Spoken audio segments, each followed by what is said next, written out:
సంగారెడ్డి జిల్లా కోర్టులో న్యాయవాదుల కోసం మధ్యాహ్న భోజన సదుపాయాన్ని తన సొంత నిధులతో ప్రారంభించిన బార్ అసోసియేషన్ అధ్యక్షులు విష్ణువర్ధన్ రెడ్డి. కార్యక్రమంలో బార్ సభ్యులు కె ఆంజనేయులు, బాలరాజు, వెంకటేష్, సందీప్ రెడ్డి, జ్ఞానోబా, మధుమోహన్ రెడ్డి, శంకరయ్య, వెంకటరాములు మరియు న్యాయవాదులు పాల్గొన్నారు.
ఈరోజు సంగటి బార్ అసోసియేషన్లో గత 3 సంవత్సరాలుగా కొనసాగుతున్న మధ్యాహ్న భోజన ఏదో పథకం ఉందో దాన్ని వేసవి కాలంలో ఒక 1 మంత్ కోసం మరి బ్రేక్ చేయడం జరిగింది.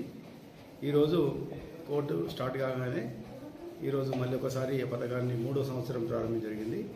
ఈ 3 సంవత్సరాలు గత 2 సంవత్సరాలుగా ఈ యొక్క మధ్యాహ్నం న్యాయవాదులందరికీ కూడా ఫ్రీ భోజనం నా సౌజన్యంతో చేయడం జరుగుతుంది. కాబట్టి ఈ యొక్క కార్యక్రమం ఈ సంవత్సరం కూడా దిగ్విజయం జరగాలని కోరుకుంటూ మరి ఇంతగా 2 సంవత్సరాలు సహకరించిన న్యాయవాదులకు ధన్యవాదాలు చెప్తూ ఈ సంవత్సరం కూడా మరి నేను నాచే ఈరోజు కార్యక్రమం అందరూ కూడా పాల్పంచుకొని మరి మధ్యాహ్న భోజనం స్వీకరించినందుకు ధన్యవాదాలు చెప్తూ మరి మనం చేస్తున్న ఈ ప్రయోగం యావత్ తెలంగాణలో కూడా అందరూ కూడా చేయాలని చూస్తూ ఉన్నారు, కానీ చేయలేకపోతున్నారు. దానికి కారణం స్థానిక బార్ అసోసియేషన్లు సహకరించకపోవడమే. కాబట్టి ఇది మనం మధ్యాహ్నం కాగానే భోజనం టైం కాగానే హోటళ్ళకి వెళ్ళి తిరిగి వచ్చే వరకు కాలం ప్రారంభమవుతుంది. దాన్ని దృష్టిలో పెట్టుకొని మధ్యాహ్న భోజనం స్కీమ్ ఏతుందో టోటల్గా మనం చేయడం జరుగుతున్నది. దీనిలో అందరూ కూడా పాల్గొంచుకుంటున్నారు. ప్రతి ఒక్కరికి ధన్యవాదాలు. ఈరోజు కూడా ఈ స్కీమ్ను మరొకసారి ఈరోజు మళ్ళీ ప్రారంభించడం మరి ఈ సంవత్సరం కూడా అందరూ సహకరించాలని కోరుతూ మరి ఇది ఎక్కడ కూడా తెలంగాణలో కాదు, ఎక్కడ దేశంలో కూడా ఈ మధ్యాహ్న భోజనం అనేది న్యాయవాదులకు అనేది ఎక్కడ లేదు. మనం దీన్ని ఒక ప్రయోగాత్మకంగా తీసుకున్నాం. చాలామంది అప్డేట్ చేస్తూ ఉన్నారు, చాలా సహకరిస్తూ ఉన్నారు. న్యాయవాదుల యొక్క సమిష్టి కృషితోటి కొంతమంది కాంట్రిబ్యూషన్ తోటి ఇంతకాలం మరి స్కీమ్ను మేము ప్రారంభించాం.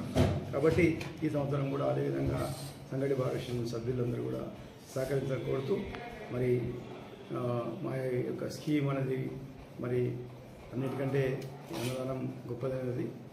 మరి న్యాయవాదులు తమ యొక్క సమన్వయాల వలన కోర్టు పనులకు హాజరైన క్రమంలో మరి 2 o'clock 2:30కి రాలేకపోతారు. కాబట్టి దాన్ని దృష్టించుకొని మనం ప్రారంభించిన ఈ యొక్క మధ్యాహ్న భోజనం ఏదైతే పథకం ఉందో దీన్ని నన్ను ఆశీర్వదించి ఇంతకాలం సహకరించిన వారికి ధన్యవాదాలు ఈ వచ్చే భవిష్యత్తులో కూడా సహకరించాలని కోరుతూ మరి ఈరోజు తెలంగాణ వ్యాప్తంగా మన స్కీమ్ అందరూ కూడా అభివృద్ధి చేస్తున్నారు. సహకరించే ప్రతి న్యాయవాదికి ధన్యవాదాలు. Thank you.